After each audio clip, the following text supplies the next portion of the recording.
Simula po ngayong araw na ito, bawal na ang anumang paputok sa 3 barangay sa lungsod ng Makati. Dahil yan sa panganib na bunsod ng tumagas na petrolyo mula sa tubo o pipeline ng kumpanyang First Philippine Industrial Corporation o FPIC. At alam nyo ba kung ilang sasakyan ang kayang i-full tank ng tumapong petrolyo na yan? Mga kapuso, mahigit 25,000 kotse lang naman po. Mula sa lungsod ng Makati, nakatutok live si June Benedict. June. Mike, natumbok mo dahil sa problemang iniwan itong fuel leak, ay bawal na ngayon ang mga uri ng paputok at pailaw sa 3 barangay dito sa lungsod ng Makati. At bagamat matagal nang natumbok itong natukoy itong source ng leak at narimedyohan na nga, ay halos ngayon lang nalaman at natumbok nitong FPIC kung saan yung lugar na pinaniniwalaang nag-ipon-ipon sa ilalim ng lupa ang mahigit 1 milyong litro pa ng mga produktong petrolyo.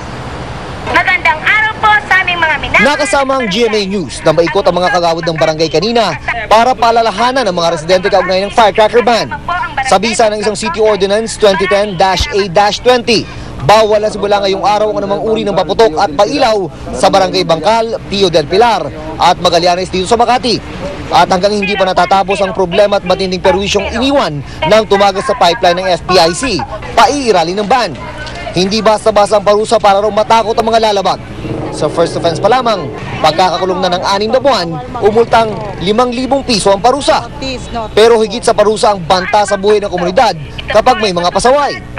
Kaya ang ilang residente, nag-iisip ng ibang pagkakaabalahan sa pagsapit ng bagong taon.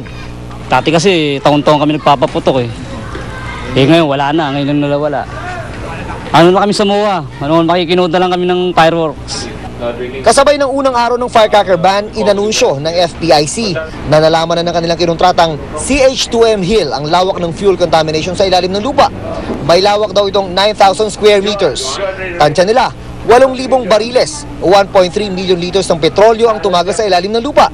Hindi biro ang dami ng 1.3 million liters na petrolyo dahil katumbas niyan ang full tank na mahigit 25,000 na kotse. Bukod pa yan sa libu-libong litro ng petrolyo na naunang na-recover sa basement ng West Tower mula pa noong Agosto. Actually, the last couple of days, we basically spotted an opportunity to accelerate our remediation. Sa Sabado-Linggo maaaring magsimula na ang paghigop sa milyong litro ng petrolyo gamit ang inilalagay na 6 na recovery wells. Hindi pa masabi ng FPIC kung hanggang kailan tatagal ang recovery operation. Pero hindi nasisiyan ng mga residente ng West Tower. Hindi naman daw ang mga apektadong pamilya ang prioridad ng FPIC, kundi ang mabuksan lang muli ang kanilang pipeline. Parang ganito yan eh. Tinapunan mo ng basura ang bahay ko, gumagastos ako para itapon ng basura, hindi mo ako binibigyan ng panibagong tirahan. Mike, nababagalan din itong mga residente ng West Tower sa trabaho ng FPIC. Sabi naman itong FPIC ay ginagawa naman daw nila ang lahat ng kanilang makakaya at nakahanda raw sila sa isang out-of-court settlement. Samantala Mike, update tayo dito sa bukas-sarang Magallanes Interchange. Ngayong araw na ito ay nagbukas na ang isang lane nito. Makarang isara kahapon para bigyang daan ang repair sa nasabing tulay. Kaya sa mga sandaling ito ay green and go ang traffic situation dito. Mike? Jill, ganong kalawak yung lugar na apektado ng tagas na yan? Yung bang doon sa 3 barangay kung saan bawal na ang paputok simula ngayong araw na ito? O dyan lang mismo sa may Bangkal, particular dyan sa may area ng West Tower Condominium at yung mga nakapaligid na mga kalye? June? Mike, 9,000 square meters daw yung area ng fuel contamination. Pero paglilinaw nitong City Hall na mismo at itong FPIC ay naka-confine lang itong problema dito sa Barangay Bangkal. Sinarami lang yung 2 barangay pa, Mike, itong Pio del Pilar at itong Magallanes sinama rito sa firecracker and pyrotechnic ban para na rin daw isang precautionary measure dahil yung 2 barangay na yan ay very adjacent dito sa pipeline ng FPIC dito nga sa kabaan ng Osmeña Highway, Mike. June, may 25,000 litro ng petrolyo na nandyan sa ilalim, sa lupa dyan. Paano yung tubig dyan? Sigurado ba tayo sa tubig dyan? Yung supply, pati na yung linis at kaligtasan ng tubig dyan, June. Mike, nakakalula talaga yung bilang, lalo na pag kinonvert mo into liters from barrels into liters.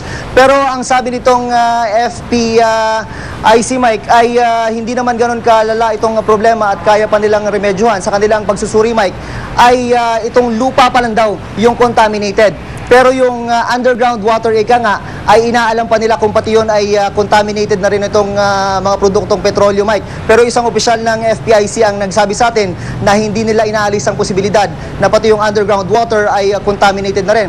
Dahil na rin nga mga dati pa man, Mike, ay ilang residente na nakausap natin na nag-maintain ng mga poso dito sa lugar na ito ay nagrereklamo silang maamoy na yung tubig na nanggagaling doon sa kanilang poso, Mike. May amoy pa ba dyan sa lugar na yan, John? Yung amoy ng petrolyo, ng langis, ng crudo? Meron pa rin, Mike, lalo na dito sa kinakatayo natin na halos ilang metro lang ang layo natin. Mula rito sa basement ng West Tower ay hanggang sa mga sandaling ito ay napakalakas pa rin ang amoy ng petrolyo, Mike. Maraming salamat, John Veneracion. Yun problema na tumagas na langis. Ano po? Aba, meron ding pagkukumpuni sa bahagi ng South Luzon Expressway. Sinamayan pa ng pagtaob ng isang truck. Ang resulta, konsumisyong traffic. Mula sa Alabang, nakatutok live si John Consulta. John. Mel, matinding kalbaryo sa mga motorista ang mabigat na daloy ng trapiko sa South Luzon Expressway ngayong araw. Nagmistulang parking lot ang malaking bahagi ng South Luzon Expressway kanina.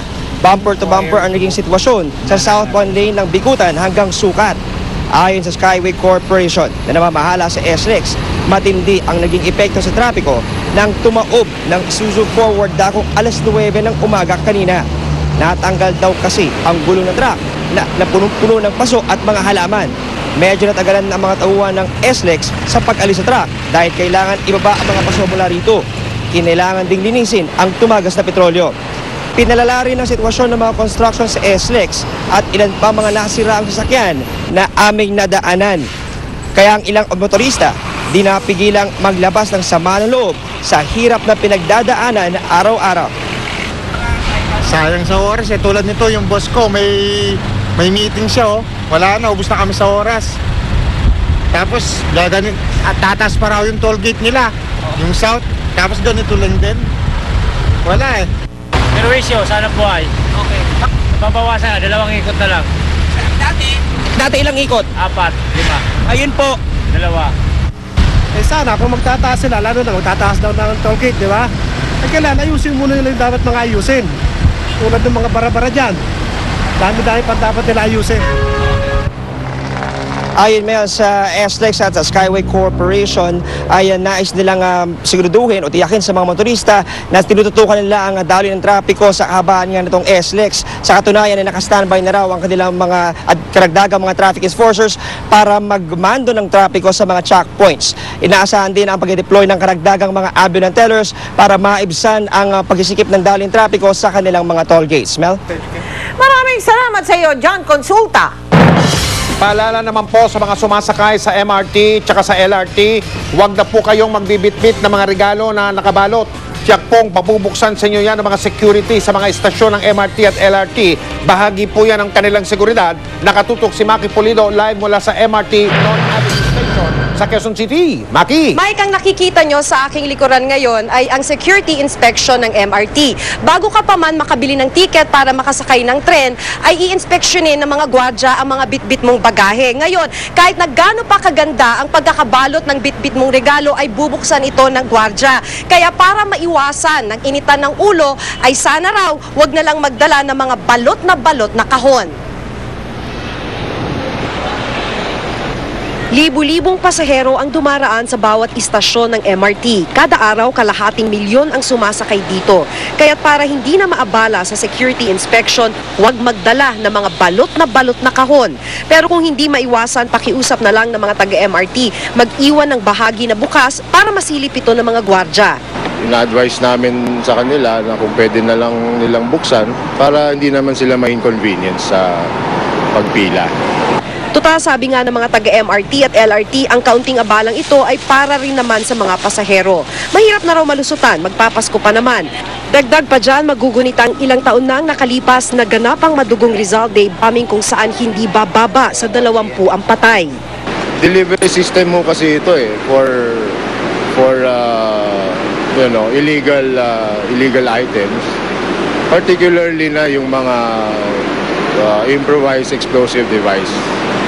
Magiging delivery system ko kasi yan kasi That is why we pay particular attention sa mga baggages. Ayon naman sa pamunuan ng LRT, ang mga pasahero ang siyang magbubukas ng mga regalo na kanilang dala. Mayroon silang nakahandang mga scotch tape at gunting para maibalik ang balot ng regalo. Ang mga pasaherong nakausap namin, natutuwa namang mahigpit ang inspeksyon. Papasalamat ka kami dito Dahil talagang chinecheck na lang bawat dala namin. Tutuwa ako dahil, di ba? Makarating sa probinsya namin ng ligtas, okay. Nagbabantay po sila, aware po sila sa, lalo na ngayon Christmas, syempre sa mga bombings, alerto sila. Rush hour na kaya may kahabaan ng pila sa security inspection. Humihingi na lamang ng pasensya ang pamunuan ng MRT. Total ang ginagawa raw naman nila ay para sa kaligtasan ng mga pasahero. Mike? Sa bagay, Maki, di bali nang mag-ingat sa seguridad kaysa magpabaya. Maraming salamat, Maki Pulido.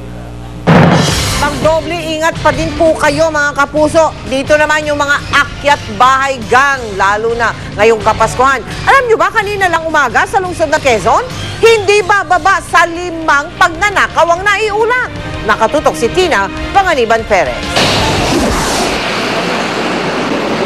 Nagkapira-pirasong lock ng pinto at butas na screen. Ito ang naiwang bakas ng pagnanakaw sa bahay ni Philip Magtulis sa Barangay South Triangle, Quezon City. Sumalakay raw ang mga suspect habang nahihimbing sila kaninang madaling araw.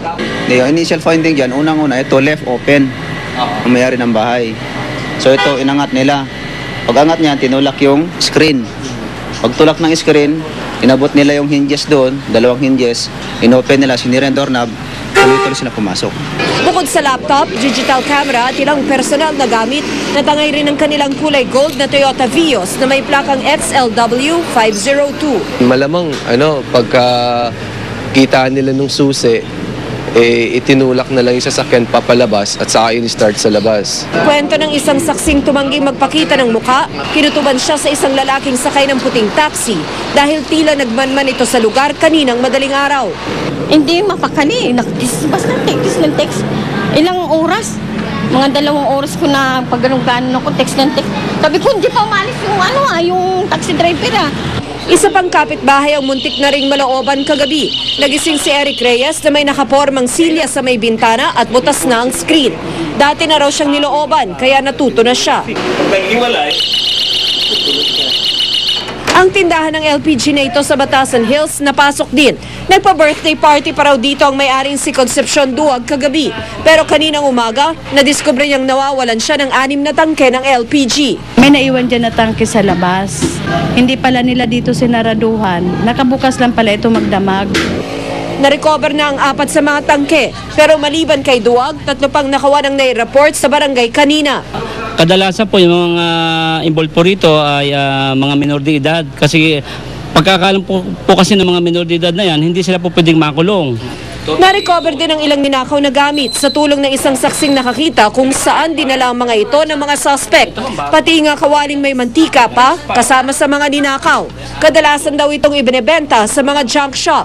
Para hindi mabiktima ng mga magnanakaw, paya ng otoridad, mag-lock ng bahay at kung may iwan sa bahay, pagbilinan itong huwag magpapasok ng di kilala. Tina Panganiban Perez, Nahatutok, 24 Oras. Kaligtasan mo sa Alerto 24.